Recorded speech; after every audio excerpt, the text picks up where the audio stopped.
Усім прывітанне, з вами ізноў Кузьміцер Лукашук, і мы працягваем абмяркоўваць падзеі ў Беларусі і за яе межамі. Ну што ж, ад страшных шакуючых розных падзеяў тэмавага абмеркавання ў кшталту агента КДБ, які тут выкрыўся там, альбо што там Трамп начудзіў і што плануе Лукашенко, мы нарэшце прагаворым пра наша, пра добрае, пра чыстае і светлае, пра беларускі метал.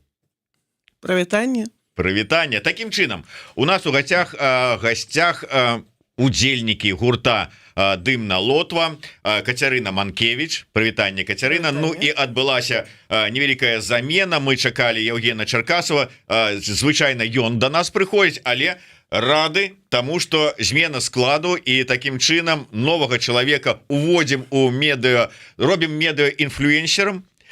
Мікіта Станкевич, гітара. Прывітанне, Мікіта. Так, вітаю. Малодшы навуковы супрацоўнік. Ну, нават так. Бачце, айцішніца, малодшы навуковы супрацоўнік. Я его так называю, он таксама айцішнік у нас усе айцішнікі. Ну, так. Это вы так стресс здымаеце ад этих вот айцішных сваіх спраў, вось праз такі цяжкі рок? Не, насамрэч усё прасцей, як і шмат якіх беларусаў. Мы пайшлі ў айці, каб зарабляць грошы на тое, што нам сапраўды падабаецца. Добры падыход. Дарэчы, мне такое было адчуванне, што мы вось з удзельнікамі гурта «Дымна Лотва», ну вось, ну буквально, ну можа не учора, ну вот буквально пару тыдняў таму бачыліся. Эфірылі, тут разважалі, смяяліся, адзін з аднаго кпілі. Вось Кацярына любіць кпіць з мяне, што я тут у гатунках метала не разбіраюся і гэтак далей. А потым яна кажа: а я тут подлічыла, мы у цябе былі больш за год таму. Мне прыйшлося нават на YouTube лезці, так, больш за год, у 2023 годзе былі. Таму у нас ёсць нагода расказаць, і што ж з вами здарылася за гэты больш як год часу. Ну нічога дрэннага, на шчасце, не здарылася. Шмат працуем. Самае, напэўна, шчаслівы момант, што у нас крышачку змяніўся склад. У нас зараз ёсць цэлы настоящий паляк у складзе. Это наш барабаншчык Боцян, ці Войцех Мухович. Ён з намі ўжо граў у 2023 годзе, але граў як сесійны музыка, бо яго было 5 сваіх гуртоў, і нават калі б ён хацеў, проста не было часу. Што здарылася з цымі 5 гуртамі? Вы ўсё ж таки перабілі яго заробкамі, ці знішчылі тыя гурты? Мне здаецца, гэта некая моя чорная магія, бо гурты пачалі адвальвацца самі. Я спачатку сапраўды падпісалася на ўсе яго гурты і маніторыла, можа хтосьці закрыецца, хтосьці скончыць сваю дзейнасць, і тады я яго так геть і да нас. І у мінулым студзені, так, я гляджу, адзін гурт абвяшчае не пра сканчэнне дзейнасці, але пра перапынак у канцэртнай дзейнасці. Я так, ага, гляджу, паўгадзіны таму пост зроблены. Калі б толькі б я была першая. Боцян, пойдзеш да нас? Ну так. А зараз яшчэ адзін гурт у яго адваліўся. Мне здаецца, мы ўсіх выжываем, бо мы яму дадалі яшчэ адзін наш новы праект «Хановер & Мінск». Нешта мы дафіга месца займаем. І зараз у яго 4 гурта, і 2 з іх гэта мы. Ну, пра ваш новы праект мы пагаворым трошачку пазней, але, Мікіта, як новага чалавека, прычым не свайго, не беларуса успрынялі ў калектыве? Ну, я очень хорошо, на самом деле, отнесся. Для меня очень хороший был буст, в том смысле, что очень много разговариваем, общаемся с барабанщиком, ну, в особенности, я и Женя. Мне очень хорошо, это бустануло польский. И думаю, по-польски. Я, на самом деле, когда потом на свою айтишную работу, когда я нашел новую, мне там приходилось на польском разговаривать, это прям было очень круто, что я уже, пришел, ну, более подготовленными, в IT, если ты с поляками на польском разговариваешь, это прям, ну, тебе плюсик в карму. А ввогуле, з музычнага пункту гледжання, не тое, што узровень музыкі, а вот тое, што ён можа быць у іншых варыўся вот этих вот усіх, что принес он? Войцех профессионал, он очень хорошо играет, очень хорошо акцентирует то, что нужно акцентировать, и в целом мы же ему доверяем.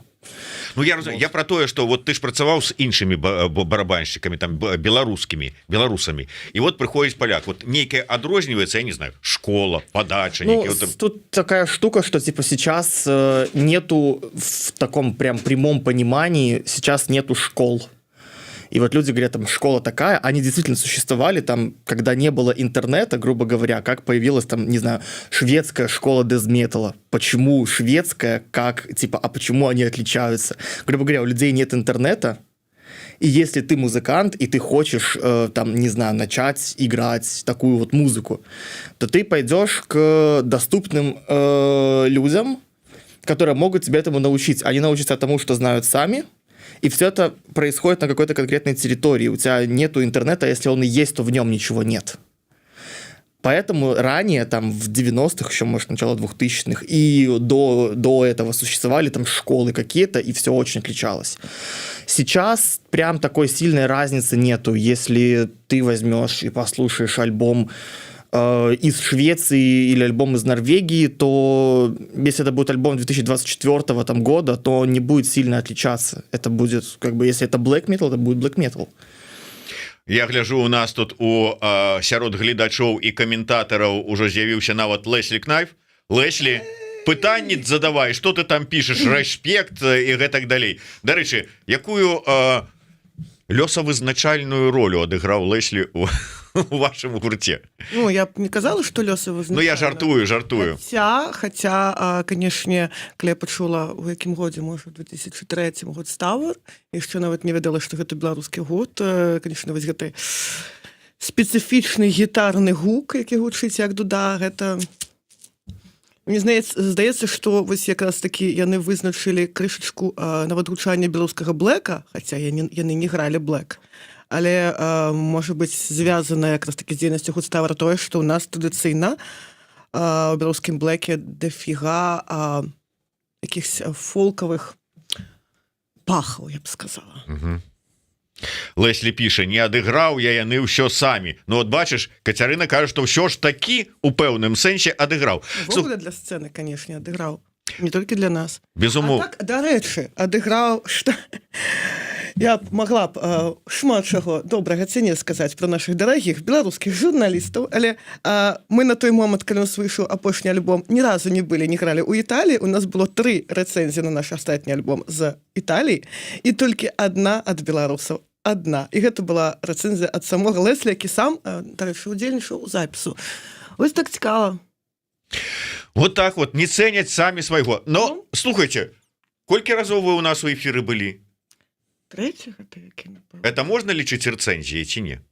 Я не ведаю. Слухай, ты ўсё ж такі спецыяліст, ты, напэўна, лепей адкажаш на гэтае пытанне. Не, ну, не мне ж с Леслі цягацца, как бы, ён маладзец. Але, всё ж таки, давай, мне цікавы момант такі, вот я не здарма, как бы так сказаў, закінуў такое, што ты мяне падкалываеш, што я не разбіраюся там у накірунках, у стылях. Як вы самі сябе акрэсліваеце сёння? А самой складана? Ну, канешне, складана. Я ж, по-моему, уже казала, што мы... Насамрэч, гэта не так важна, як самім сабе акрэсліваць. Мы падбіваем, звычайна, афіцыйны стыль, які напішам пад мерапрыемства. Калі гэта будзе фолкавы фэст, мы напішам, што граем фолк-блэк. Ага. Калі гэта ДСБ, мы кажам, што гэта ДСБМ з постметалам, бо сапраўды у нас ёсць вельмі розныя песні, і нават тут справа не ў тым, што спачатку мы гралі тое, на першым альбоме, на трэцім тое. Не, у нас сапраўды ёсць розныя песні. Ёсць песня, якая гучыць як класічны дум, нават фюнерал дум, ёсць рок-балада, вось наш апошні трэк адышоўшым. Гэта ввогуле не тое, каб метал атрымаўся. Вызначаем дзесьці як у нас ёсць элементы постметала, блэк-метала, ДСБМа, дум-метала і фолка. Гэта занадта дафіга, каб пісаць. Ну, ты не будзеш... Я разумею, ты, напэўна, не глядзеў гэтае знакамітае кіно Heavy Trip, і там быў сцёб над гэтым, што, як там казалі, постапокаліптычны, але не бойны, блэк-металічны сатанінскі гранд-метал, і там яшчэ вось столькі было прыкметнікаў. Але... Ну, гэта цяжка пісаць ось такую прастыню. І нафіга? Мне здаецца, кожны чалавек, якому гэта цікава, ён сам вызначыць тое, што яму падабаецца. У нас ёсць фаны, якія кажуць, нафіг гэты чысты вакал, вось каб яна скрыміць, давайце зробім больш цяжкі гук. У нас ёсць песні, якія больш пад гэта падыходзяць, але мы не хацім рабіць толькі гэта. Ёсць фаны, якія кажуць: ой, навогуле ўвесь усе гэтыя крыкі, хрыпы, да зрабіце вы нармальны рок. І, ну, ёсць таксама песні, які ім падабаюцца, але ж мы робім тое, што падабаецца нам самім, і людзі ў нас розныя, і нават калі мы кажам пра аднаго чалавека, я могу слухаць то і сё. І чаму б, ну, мне здаецца, няма ніякай патрэбы ўсё запихаць толькі ў адзін які стыль і жанр і рабіць толькі такт. Так, гэта будзе азначаць, што ты будзеш паўтараць адну і тую самую песню на розны лад. У гэтым нічога няма дрэннага, вось AC/DC ўжо запісалі 13 аднолькавых альбомаў, ці 15, і ўсё добра, але гэта абсалютна не абавязкова. Я пачытаў, што вы у адной са сваіх, вот як ты кажаш, афіцыйных вось гэтых рэлізаў там ці назваў ужылі такое саманазву, як-то вот хацеў зараз знайсці, але відаць хутка не знайду такі тэрмін як дакументальны трэш ці метал. Дакументальны метал. Гэта Леслі так напісаў у сваёй рэцэнзіі, а мы яго сцягнулі.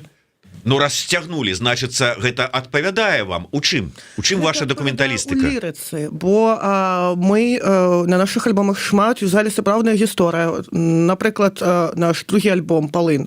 Ён заснаваны на кніге Светланы Алексеевич «Чарнобыльская малітва». А «Чарнобыльская малітва» – гэта дакументальны зборнік інтэрв'ю, расказаў. Апошні альбом у нас мы бралі за аснову кнігу Адамовіча «Я з вогненнай вёскі». І гэта той, хто вучыў яшчэ Светлану Алексеевич. Алесь Адамович сам рабіў таксама інтэрв'ю з людзьмі, якія перайшлі акупацыю Беларусі.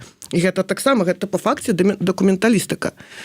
Канешне, ёсць болей асабістыя трэкі, але таксама яны звычайна заснаваны на якіхось гісторыях з жыцця. Ну, напрыклад, ёсць фэнтэзі-метал, яны там спяваюць, могуць там спяваць пра эльфаў, троляў і гоблінаў, там чытаць ці нават цытаваць Толкіна ці не Толкіна, каго заўгодна.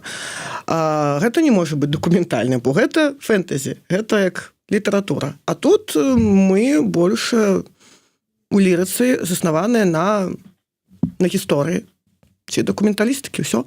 Але гэта ж не музычны гатунак, гэта, так можна сказаць, якраз такі пра тэматыку лірыкі.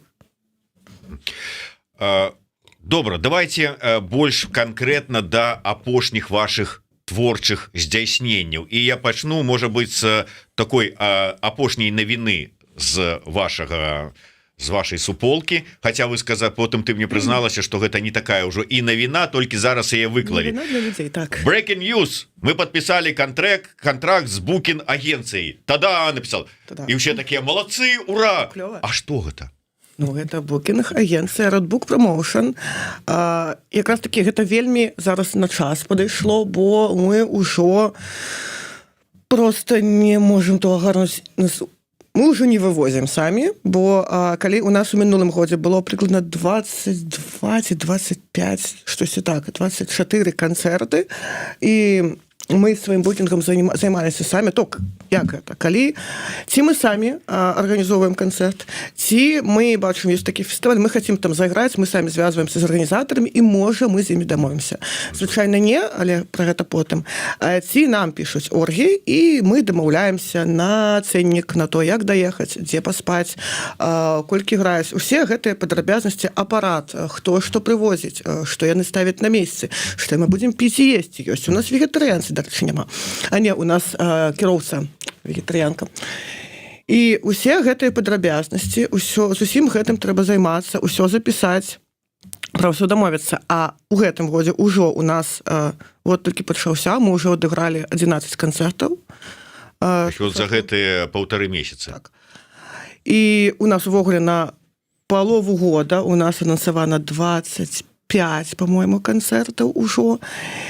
Ну і што зараз значыць то наш кантракт з букінг-агенцыяй? Мы ім плацім, будзем плаціць працэнт ад ганарару, а пан Міха будзе дамаўляцца, ну, па-першае, усей гэтай арганізацыйнай працай займацца з оргамі, а па-другое, ён будзе дамаўляцца пра канцэрты і туры фестывалі. Гэта вельмі добра, бо глядзі, якая схема.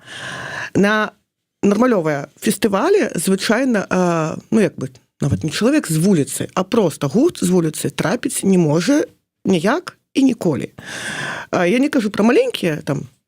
Я нават зараз вельмі модна называць просто канцэрт у клубе на 200 чалавек, калі там больш за 3 гурты называць фэстам. Але, давай шчыра, гэта, прыцягнута за вушы.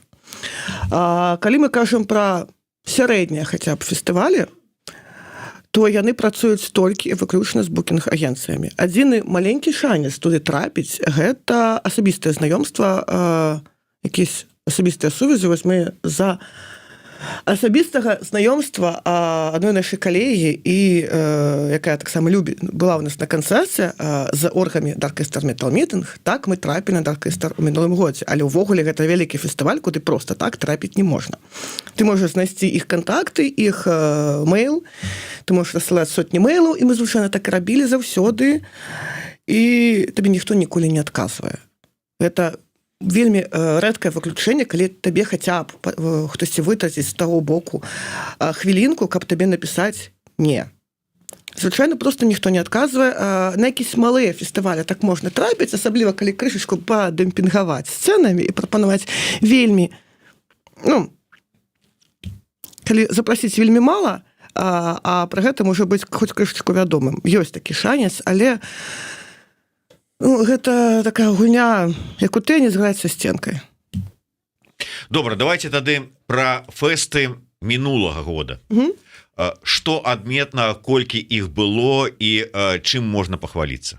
Так, пахваліцца. Darkester Metal Meeting у Мюнхене.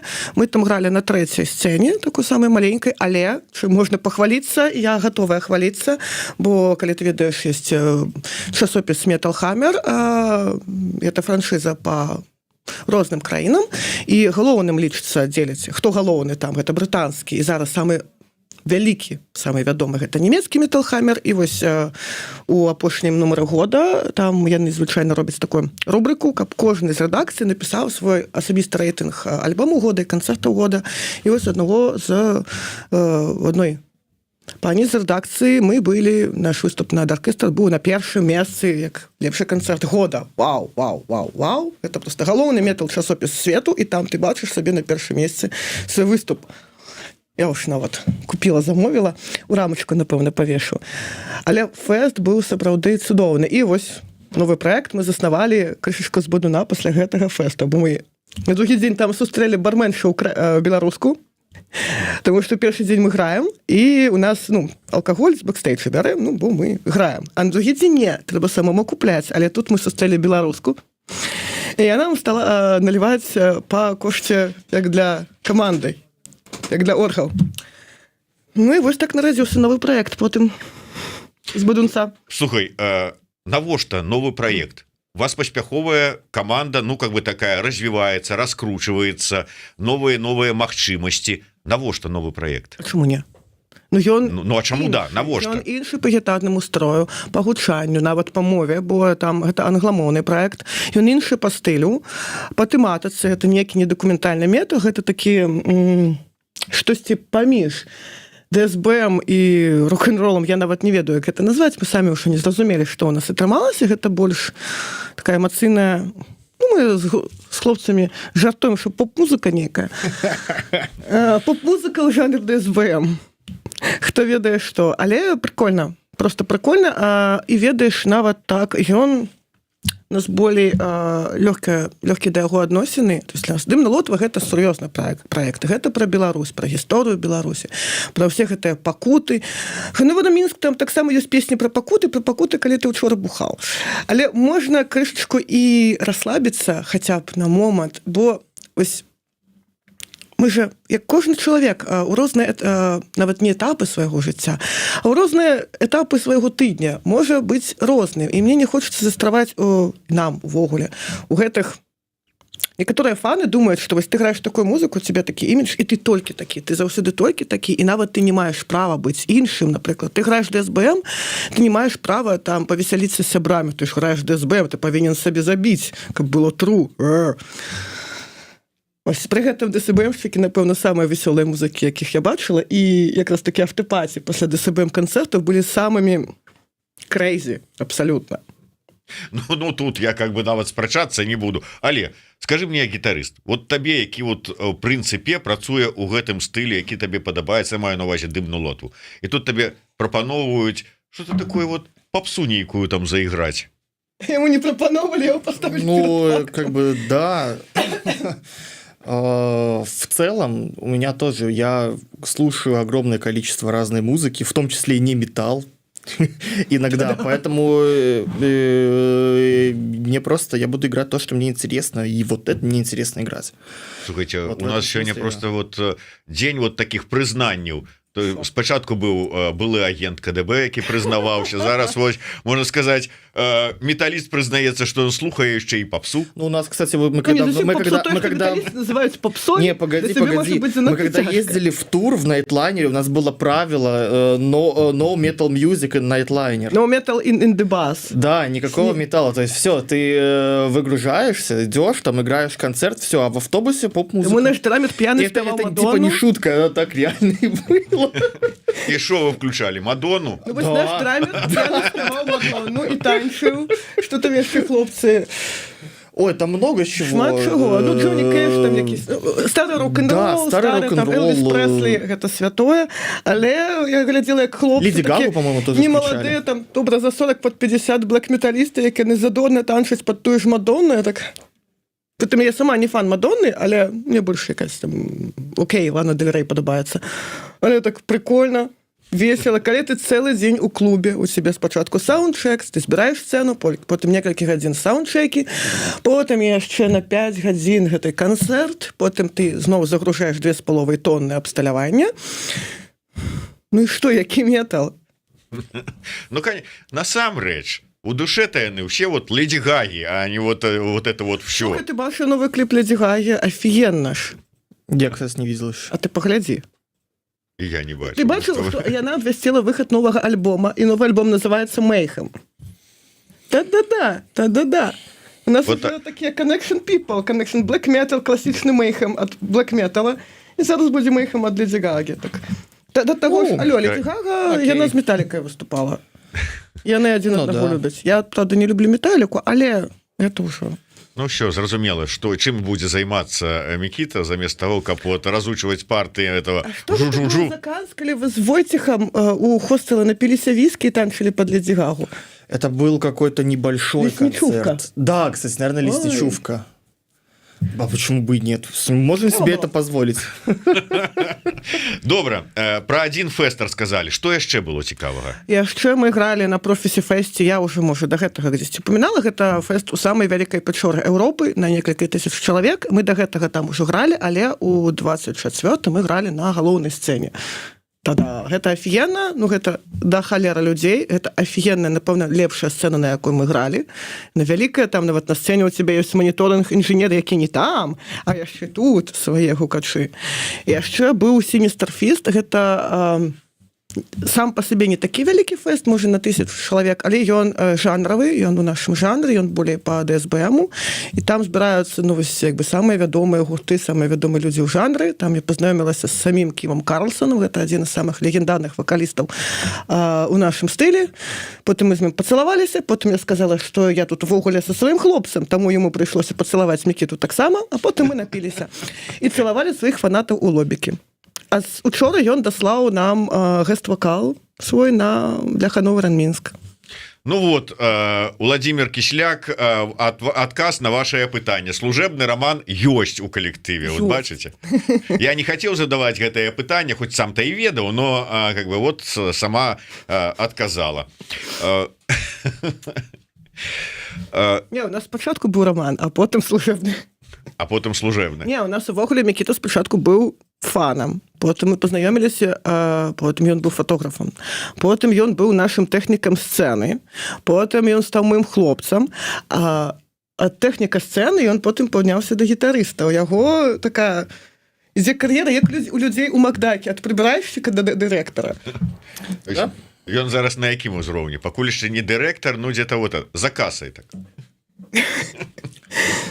Менеджер. Вот бачиш, Окей. для цябе адкрыццё таксама.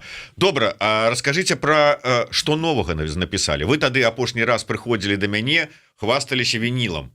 Цяпер што? Цяпер не будзем хвастацца вінілам, бо я ўжо крычку пакрычала на хлопцаў, якой халеры яны адаслалі ўсе новыя вінілы ў Кракаў.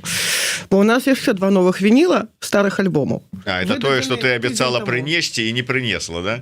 Ну, я кажу, хлопцы, дзе вініла? Я кажу, мы ўсё ўжо апакавалі, адаслалі, яны ўжо там, на Шлёнску. Окей, потым. Будзе яшчэ нагода паказаць, можа яшчэ трэці данесем. Ну, то давай на пальцах расказвай. Яны прыгожыя. Адзін зялёны, як балота, другі, як цёмная чырвона-карычневая кроў. Бляха. То есть гэта што, чырвона-зялёны? Чырвона-зялёны. Але там іншыя падколеры. Але яны прыгожыя, яны каляровыя, вось недавно выдадзеныя, афіцыйна тыдзень таму, неафіцыйна, насамрэч яны ў нас месяц уже ляжаць. Я не зусім разумею вось гэтыя даты афіцыйнага выхаду. Ну, гэта да лэйблу пытанне, як яны гэта ўсё афіцыйна ставяць. Окей.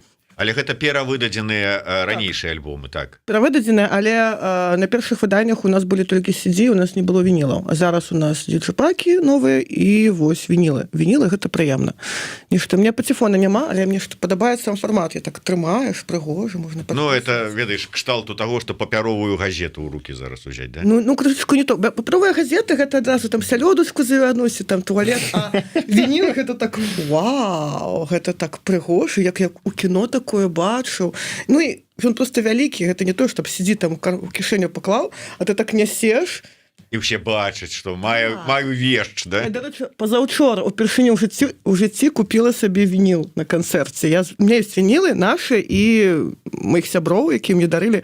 Я дазрэла, мне няма паціфона, можа, калісьці будзе, няма куды нават ставіць. Мне спадабаўся гурт, я такая, take my money, давайте свой вініл, давайте кашулю, усё давайте. Вось. А з новага робіцца што? Робіцца увогуле, калі б не Хановер ан Мінск, мы б зараз міксавалі новы альбом «Дымна Лотва». У нас просто так здарылася нечакана. У нас ляжаў уже напісаны без вакалаў альбом «Дымна Лотва» і напісаны без вакалаў альбом «Хановер ан Мінск». План быў запісаць спачатку Лотву, а потым спакойненька пайсці запісаць Бадун. І тут, як мы да гэтага дайшлі, не ведаю. Ну, нам прапанаваў зноў зайграць оркестр пан Майкл і запытаў пра штосьці эксклюзіўнае. Мой новы альбом. Я кажу, няма эксклюзіўнага, але ёсць новы гурт. Можа, ты хочаш па ацэнніку 2, па ацэнніку за 1? І я ўвогуле я просто трэба было запытаць. Ну, чаго не запытаць, калі ты ўжо на сувязі з чалавекам. Я не думала, што ён адкажа так. А ён сказаў так, паставіў нас на добры час, і гэта будзе лайв-дэбют Хановер ан Мінск. І мы тут такія... Але ж трэба, гэта будзе ў кветні. І трэба ж, каб ужо штосьці выйшла. І тут мы ўсё кідаем. У нас дупы гараць, пачынаем насіцца, што мы едзем хутка у тур, а трэба да тура хаця б, трэба ўсё запісаць да тура. У нас снежань быў просто это трындзец. Яшчэ пісалі на Эвересце ў Пашы Сінілы, а Паша занята, у яго чэрга, у яго няма часу, там усё увесь час пазаняты, я там... І падчас працы хадзіла. І мы, па-першае, пасля поўначы мы пісалі. І потым мы яшчэ пісалі. Карацей, вось мы амаль увесь снежань так працуеш, потым пішемся. А мне яшчэ тэксты былі не гатовыя. Я сижу на міткі на працы, штосьці... Гэта было, канешне, цяжка. Ну і таму мы адклалі запіс альбома «Дымна Лотва». Вот трэба было тэрмінова ўсё гарыць, запісаць Хановер ан Мінск, бо выхадзіць на такі фестываль без рэлізу, нават калі мы не паспеем альбом выдаць, окей, хаця б сінглы павыдаваць, як ужо дамовіцца. Запісалі, зараз міксуецца, уже палова зміксаваная, паглядзім, што там будзе. Часу няма зусім. Я чытаў, можа я памыляюся, не так прачытаў, але падаецца у вас апроч паездак на такія фестывалі былі яшчэ і туры, звычайныя такія канцэртныя туры, прычым вы нават там аўтобус адмысловы турны свой, як ён правильно называецца, Найтлайнер. Да, такі мелі. Што гэта былі за туры і хто іх арганізоўваў? Глядзі, у нас быў наш тур, дзе восенню еўрапейскі, на 7, по-моему, канцэртаў планавалася, ці на 8, 9. На 7. Памятаю, што адзін адмяніўся там з клуба, Окей. Гэта арганізоўвалі мы самі, а больш за ўсіх арганізоўваў Яўген. Я таму і кажу, што зараз добра, што ў нас будзе букінг-агент, бо все-таки больш яго кантактаў, і просто чалавек гэтым займаецца прафесіянальна, бо Яўген вытраціў дзесьці паўгода, каб арганізаваць еўрапейскі тур. Гэта не самая лёгкая праца, асабліва калі у цябе няма вось гэтых сувязяў з клубамі, бо палова клубаў яны просто не адказваюць. Ты ім пішаш просто, каб спытаць, ці ёсць, ці вось гэтая дата вольная, ці не. Нічога. Я разумею, што іх шмат інпута і няма часто ў клубаў, я перавярала, мне паказвалі. Адзін з клубаў паказваў сваю пошту, просто калі я прыехала і сказала, якога хуя, дражэнькія. Так і сказала. Ну, я спытала, what the fuck? Вось. І гэта было вытрачана дафіга часу, але так, тур быў паспяховы, ўсё было добра, а зараз у студзені мы ездзілі ўжо не крлайнеры, маленькіх канцэртаў, мы паехалі як саппорт да вялікіх хедлайнераў, да грузінаў Psychonaut 4. Іх недавно выйшаў новы альбом, і гэта ўжо арганізоўваў іх лейбл Immortal Frost Productions, і там былі мы, і яшчэ 3 гурта таксама саппорта і хедлайнеры Psychonaut 4. Карацей, гэта было 23 хлопца, і я жывуць у адным бусе 2 тыдні. Там няма душа, і нельга сраць. І ты спіш у труне, у такім саркафагу, вось такой вышыні. А надо мной спіць наш басіст. І ты такі... Сраць нельга, душы няма, але заўсёды ёсць піва. Две ўсё па трэшу такое. Не, жывыя прыехалі, добра, усё адыгралі. Но больш ніколі. Не, слухай, гэта... Я заўсёды чую так вот ад арганізатараў фэстаў вялікіх, там тураў. Всё, гэта зрабілі і больш ніколі. Я вельмі хвалявалася перад гэтым турам, я думала, што як мы фізічна гэта перажывем, я доўга адпачываю ад канцэртаў, калісьці там магла ад аднаго канцэрта адпачываць тыдзень. Зараз я не магу сабе такога дазволіць, а тут мы загралі 9 канцэртаў без ніводнага выхаднога, а да гэтага яшчэ мы там у Польшчы за дзень мы гралі яшчэ фестываль. Атрымалася 10 канцэртаў з адным выхадным на ўсе 10. І яшчэ ехаць. І фізічна гэта цяжка. Я таксама не магу сабе дазволіць там просто выйсці, там пастаяць, паспяваць і пайсці. Не, нам трэба там яшчэ насіцца, трэба там скакаць, і трэба ж яшчэ разгружаць, выгружаць, усё гэта насіць, усё самі. Слух няма, канечне, ні ў кога. І я хвалявалася, што гэта будзе якраз такі, гэта ці не перажывуць, я там сарву голас там на сярэдзіне, ці хтосьці захварэе, бо гэта амаль заўсёды хтосьці ў туры хварэе. Вось у нас барабаншчык крышачку захварэў. Але ўсё перажылі. Я вельмі шчаслівая, што мы ўсё гэта перажылі, добра адыгралі да канца, там вінілы ўсе распрадалі, у нас амаль там паломе яшчэ солдаут. Людзей было да халеры, добрыя водгукі, гэта было цудоўна, і мы ехалі як бы не на весь тур. Там у хлопцаў у Psychonaut 4 тур на 18 канцэртаў поруч. І там змяняліся саппорты. То 3 гурты саппорта, 4 гурты саппорта на першыя 9 канцэртаў, мы былі на першай палове.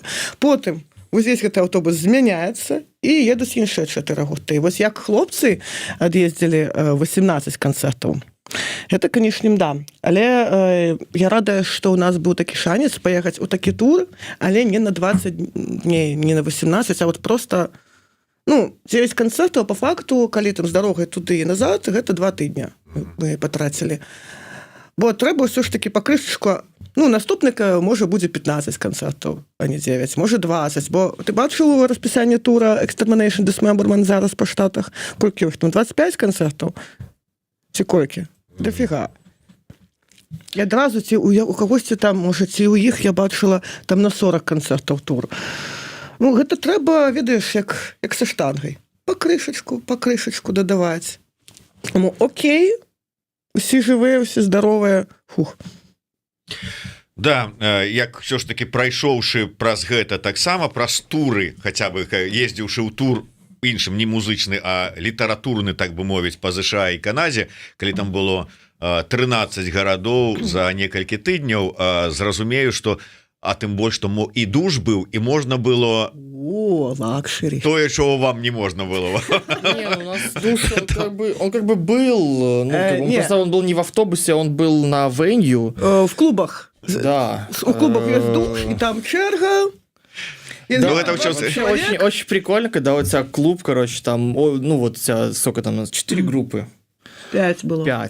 5 групп, короче, у тебя там какой-то только один туалет и один душ на всех. Не, это нормально. У нас у Италии, у Милане, там был фест на 8 гуртов, прикладно 40 человек на бэкстейджу, и там на бэкстейджу, там вот есть кабинка, там у одной кабинцы и туалет, и душ. И он один на 40 человек. Коли хтось пошел у душ, и таким черга. Я так познайомилася з куміром моєго дитинства, з Лордом Локредом, з Nocturnal Depression. Я слухаю його музику там з 2005 года. Думала, як познайомитися, як з ним познайомилися. Ми стоїмо У такі... чарзе на очко. Ну, а там яшчэ папер, Да. і нічога няма, там ні паперу, ні... Але замок быў, лакшери для Італіі, замок быў у туалеце. Нешта, а то у балоне не замкі, было замка, конечно, і былі да. цікавыя гісторыі. Мікіта, а для цябе як для гітарыста што было самае адметнае падчас вот за гэты год сярод гэтых фэстаў, тураў, я не Да, ведаю, на самом деле, рэпетыцый? примерно все то же самое, что и у Нокт. Мы как бы в одной группе играем, почти то же самое делаем. Ну, слухай, у рознага свае нейкія там можа быць бачанне, што ў гітарыста, што ў барабанщика, што ў вакаліста. Да, в целом, Нокт, в общем-то, все, что сказал, как бы работает для меня. Dark Easter, Prophecy, наверное, самое из того, что мне больше всего понравилось. Вот. А Metal за Mime з прошлый. гуртом, коли пасля нас Metal Mime, Гуталак кстати, да, грав. Metal Mime, І нам это было там прикольно. туалетною паперай махалі пад сцэнай людзі, якія ўжо прыйшлі, ну, так сказать, трошечку раней, каб заняць месца на Гуталакс, бо Гуталакс спявае якраз такі на такія сартырную тэматыку, але трапілі на нас, і Yeah. там людзі сядушкамі для унітазаў там махалі, там некая дзяўчына, бач, памятаю, ён там слёзы ўцірае туалетнай паперай пад сцэнай, такая стаіць. Ну, гэта вельмі смешна было. Скажите, все ж таки вось гэты год шчыльнай такой супрацы на, па-першае, там, ну, не супрацы, а там, скажем, працы на адной сцэне з заходнімі гуртамі, на заходніх пляцоўках. Як вас змянілі? Што далі вам новага такога? Ці ніяк не паўплывалі? Вот вы такія аўтэнтычныя, вы такія і ёсць. Ці ўсё ж таки нейкім чынам уплыў быў і які? Слухай, калі так падумаць, напэўна, некую веру ў будучыню і разумееш, все ж таки адрозненне ёсць, напэўна, у кам'юніці, у арганізацый паміж, напрыклад, ЕС і Беларусю, і, на жаль, гэта не ў нашу пользу. Мне, калі мы яшчэ першы раз прыехалі там на якісь вялікі фестываль, для мяне было адкрыццём, што тут металхеды не паміраюць у 40 гадоў, што і ці не стрыгуцца ў 30, што тут лепш адносяцца да такіх людзей, як мы, спакайней, ну, просто метал, ці рок, ці панк. Мы хадзілі на панк-канцэрт, на Exploited, і там пазнаёміліся з дырэктарам польскага тэлеканала, які даў Мікіце угасціў, карацей. Мы знаёміліся на іншых канцэртах Exploited там з галоўным там галавой хірургіі якойсь лякарні польскай. То есть, ну, людзі маюць такую сур'ёзную працу людзям за 50, за 40 гадоў. І это ўсё нармальна сумяшчаецца. Ты чым на большы фэст ты прыязджаеш, тым чым ён даражэйшы, тым болей сівых бародаў. Я бачу, як людзі ходзяць сем'ямі. У нас ёсць фан, знаёмы пан Лешак, яму 74 гады, ён ходзіць на канцэрты з жонкай і з сынам. Сыну ўжо 40 гадоў. І яны толькі кажуць, што унук на рэп падсеў. Не ходзіць з намі на канцэрты. От, што за чалавек? Здраднік. Ну, гэта нармальна. І я бачу, што нашы калегі, музыкі, якім за 40 і за 50 гадоў, яны добра выглядаюць, яны спакойна яшчэ скачуць па сцэне. Мы нават не толькі за 40, мы былі на канцэрце Артура Брауна, які пачаў сваю кар'еру ў 60-х, якога каверылі Black Sabbath, яму зараз 82 ці 84. Ну, в общем, Ён, канешне, так, вельмі цяжка ўжо ходзіць, але па сцэне ён скача. І гэта дае табе веру ў будучыню, бо на беларускай сцэне звычайна ты мала пабачыш і ў зале, і на сцэне людзей хаця б за 30, за 40 гэта мала. У нас лічаць Леслі, якому, ну, Леслі яшчэ, калі сапраўды, гэта малады яшчэ Падлетак. чалавек.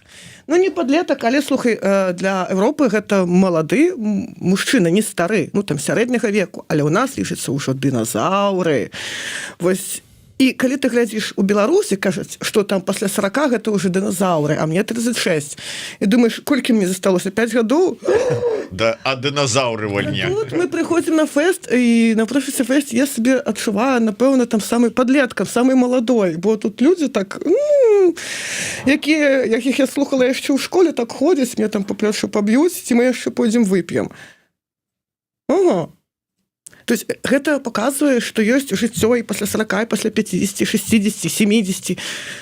Не памрэш і добра, і можна спакойна і іграць на сцэне, і хадзіць на фэсты, на канцэрты, у гэтым нічога такога няма, і гэта тычыцца не толькі мужчын, але таксама і жанчын. І гэта добра. Прапаганда любіць расказваць пра тое, як мы тут нікому, щоб без матаў сказаць, не патрэбныя на захадзе, што будзем тут толькі мыць посуд, унітазы драіць па нам там і гэтак далей. Што паказвае? Я ўжо года 3, наверное, 4 посуд не мыла ўвогуле. Ну, паказвае ваш досвід. Домойка есть, мы не моем посуду руками. Ну, маецца на ўвазе ў рэстаранах, каб зарабіць сабе на жыццё. Что ваш досвід показывает? Никому не потребны. В ресторанах не работаем. А у нас наоборот, слухай, такой шок был. Не, если они говорят про себя, то, ну, им, наверное, придется, как бы, если они ничего делать не умеют, вот, ну, тем, кто говорят, то им, да, если они, конечно, приедут сюда, то, вероятно, им придется это делать. Ничего не умеете, кроме того, как лизать вышейшую дупу. Ну, Лукашенко так говорит, так, крутым ликом. Ну, если бы он приехал, то, ну, я думаю, надо было бы реально это не самый адукаваны чалавек у сусвеце, які не умее карыстацца камп'ютарам і тэлефонам, які не ведае моваў.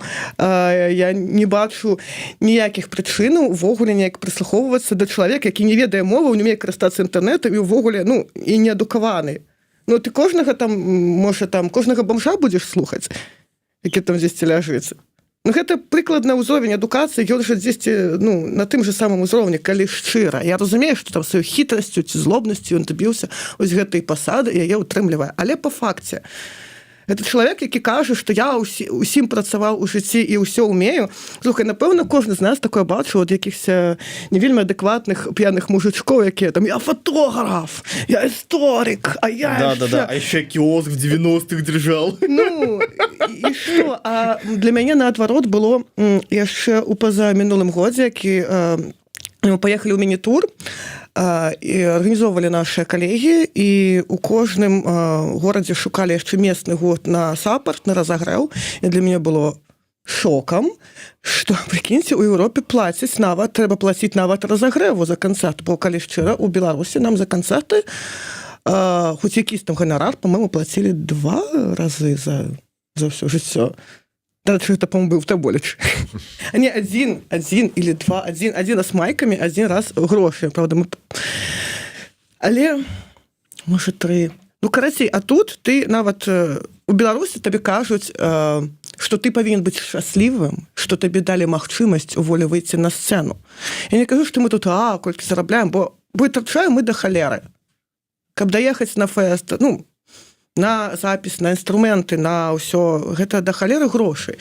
І увогуле ў метале вельмі добра, калі ты увогуле выходзіш у ноль. Але ў Беларусі гэта было, ну, не тое, каб гэта заўсёды было, ну, ты просто працуеш, каб укладваць свае грошы, каб і ўсё гэта было за свае. І нават калі мы гралі, па-моему, хедлайнерамі у вялікім клубе, і гэта ўсё роўна было бясплатна. Я не ў прэтэнзіі, я разумею спецыфіку беларускіх канцэртаў, што трэба і за клуб столькі заплаціць, я разумею оргаў, і, ну, окей, і што трэба ўсе гэтыя дакументы падрыхтаваць, і для Міністэрства культуры, бла-бла-бла, гастройкі, хуёлькі. Прабач, я ўжо проста... Але тут з арганізацыяй канцэртаў нашмат лягчэй, і мы рабілі... Ты просто бачыш, што няма такога, што вось продали, там, прыйшло поўны клуб, а дзе хоць нейкая капеечка на піва. А мы не ведаем, дзе. Тут спакойна вось арганізоўвалі на мой дзень народжання канцэрт. мы арганізоўвалі самі, пазвалі знаёмыя гурты, потым спакойна грошы з білету падзялілі і нармальна атрымалася на кожны гурт. А што так можна было? Пры гэтым і плацілі, і за клуб заплацілі, і гукачу заплацілі. А што здарылася? Нішто у мяне матэматыка так у галаве, і як не схадзілася, так і не сходзіцца. І ты разумееш, што ў прынцыпе табе могуць хаця бы, ты не ездзіш уже за сваі хаця бы, табе заплацяць, ці будуць грошы, каб недзе пераначаваць, штосьці з'есці і неяк даехаць. А нет такого, як это з мема быць. Езжай вусть пердзюйска за сваі, ты же музыкант. Добра, давайте на завяршэнне, тому что я ведаю, что у тебе наперадзе сур'ёзная справа. Так, я яшчэ працую, я завтра працую. Але ўсё ж такі, дымна лотва, як ты сказала, гэта скіраваны на беларускую тэматыку праект. 4 гады ў эміграцыі. У тэме беларускай застаеце. Пра што зараз можна гаварыць на беларускую тэму са сцэны? Слухай, па-першае, можна і трэба гаварыць пра нашу мову, культуру, што іх трэба падтрымліваць хаця па фармаце, не забываць хаця б чытаць беларускія кнігі, заставацца ў гэтым кантэксце. І думаю, зараз шмат яшчэ з'явіцца якісь твораў на тэму якраз такі самой эміграцыі, што людзі адчуваюць у эміграцыі, вось гэтыя адарваныя карані. Тэма ўхопіць. Адчуваем, што ёсць пра што сказаць у новым альбоме, які чакаем калі? Так, я больш так не буду казаць, бо калісьці я сказала ў 18-м годзе ў інтэрв'ю, што ў гэтым годзе будзе альбом, і мы потым яго чакалі 5 год. І мы пішам. Мы вот зараз міксуем Хановер Мінск і ідзем зноў у студыю, напэўна, ў гэтым месяцы нават пойду. І яшчэ залежыць крышачку ад лейблу, бо, слухай, наш мінулы альбом выйшаў у 23-м годзе, але ён быў на лейбле ўжо ў 22-м. Амаль год прайшоў з гэтымі чэргамі, пытаннямі вінілаў, печаці. Гэта не заўсёды ад нас зараз і залежыць. Мы ўжо не такія маладыя, каб проста сёння запісалі, а завтра выклалі ў сеціва. Слухайце, ставце лайки, подписывайтесь на мой канал. Тым не менш, слухайце, ставце лайки, подписывайтеся на канал. Увогуле, дымную лотву варта слухаць. Так, пачытайце маі вершы і аповеды, калі ласка, а то ніхто не выдае, бо я не пра гендер, піша Леслі Кнайф. Леслі, мы с тобой поговорим на эту тему асобна. А вось пагавары з Леслі, ты ж ведаеш, што ён і кнігу апублікаваў. Конечно, Леслі, дарэчы, раю ўсім паглядзець, бо буквально пару тыдняў таму у нас на Еўрарадыё, на нашым YouTube-канале выйшла абноўленая версія ці новае пераасэнсаванне беларускай нацыянальнай ідэі разам з Леслі. Мы сустракаліся ў Вільні, запісалі там шыкоўную размову, так што, калі ласка, паглядзіце. Дзе вас пачуць, пабачыць можна бліжэйшым часам? Так, у гэтую пятніцу, дарэчы, у мяне дзень нараджэння ў пятніцу, хто ў Кракаве, прыходзіце ў клуб-студыю, там мы, правда, на супорце у вялікага вядомага Мунсору граем. Потым у суботу мы ў Чэхіі у горадзе Брно на фестывалі Hidden Strike Over Brno, і асабліва чакаем, мы яшчэ не гралі ні разу ва Вроцлаве і будзем граць у гэтую нядзелю. Клуб Ліверпуль, там будзе конкурс маладых выканаўцаў польскіх, а потым як хедлайнеры мы. Таму у нядзелю ўсіх чакаем. Ну, а потым можна глядзець у нас там яшчэ халеры чагосьці. Чаго, да, вот, сказала ж, што на бліжэйшы час, колькі там 25 канцэртаў запланавана. Так што штосьці будзе, можа нават і ў Варшаве. У Варшаве будзе 23 сакавіка, гэта будзе благадзейны дабрачынны фестываль польскі Blood and Bone. Будуць арганізатары збіраць грошы для хворых на рак косці. Мы будзем граць у другі дзень. Можна ўзяць білет на 2 дні, падтрымаць і падтрымаць гэтую ідэю. Засталося колькі паўтары? Не, гэта праз 5 тыдняў. Да, праз 5 тыдняў. Такі, напярэдадні дня волі, можна сказаць, будзе такі канцэрт. Дарэчы, так. А яшчэ, калі хтосьці у нас, слухайце, глядзіць з Германіі, 1 сакавіка мы ўпершыню заграем у Берліне. Варта наведаць. Так што сачыце, подписывайтеся, слухайце, набывайце вініл, цішоткі, ўсё, што ёсць, карацей кажучы, падтрымліваем сваіх. Леслі, цябе таксама падтрымліваем. Жыве Беларусь, дзякуй вялікі. Дзякуй.